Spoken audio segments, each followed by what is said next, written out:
আসসালামু আলাইকুম viewers. Iran Israel যুদ্ধ তো শেষ হলো, কিন্তু এখন প্রশ্ন আসছে যে এই যুদ্ধে কে জিতলো আর কে হারলো। মাত্র 10 দিনের যুদ্ধে ইরান ইসরায়েল এবং আমেরিকাকে, সাথে ফ্রান্স এবং যুক্তরাষ্ট্র ইসরায়েলের সাহায্য করেছে। ইরান একা ইসরায়েল, যুক্তরাষ্ট্র, ফ্রান্স এবং যুক্তরাজ্য এই 4টা দেশের সাথে লড়েছে। তার মধ্যে ইসরায়েল এবং আমেরিকা তো সরাসরি ইরানে হামলা করেছে, বাকি 2টা দেশ ইরানের হামলা প্রতিহত করতে ইসরায়েলকে সাহায্য করেছে। তার মানে বলা যায় যে ইরান একাই এই 4টা শক্তিশালী দেশের সাথে লড়েছে। তাহলে এই 4টা শক্তিশালী দেশের সাথে লড়ে আমি বলবো যে অবশ্যই এই যুদ্ধে ইরান জয়ী। তবে অনেকেই বলছেন যে না, এই যুদ্ধে ইরান হেরেছে, কারণ ইরানের ক্ষয়ক্ষতি অনেক বেশি হয়েছে।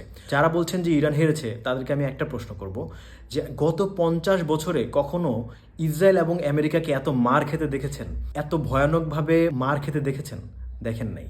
এইটাই হচ্ছে ইরানের জয়, কারণ ইরান দেখিয়ে দিয়েছে ইসরায়েলের মতো একটা অত্যাচারী রাষ্ট্রকে কিভাবে শিক্ষা দিতে হয়। ইসরায়েল যে শিক্ষা পেয়েছে, আগামী 40 থেকে 50 বছরেও অ্যাটলিস্ট ইরানের সাথে যুদ্ধ করার কথা চিন্তাও করবে না। ভিউয়ার্স, বিগত 50 বছরে কেউ কখনো কোনোদিন কোনো আরব রাষ্ট্র ইসরায়েলের বুকে একটা মিসাইল তো দূরের কথা, একটা গুলিও ছুটতে পারে নাই।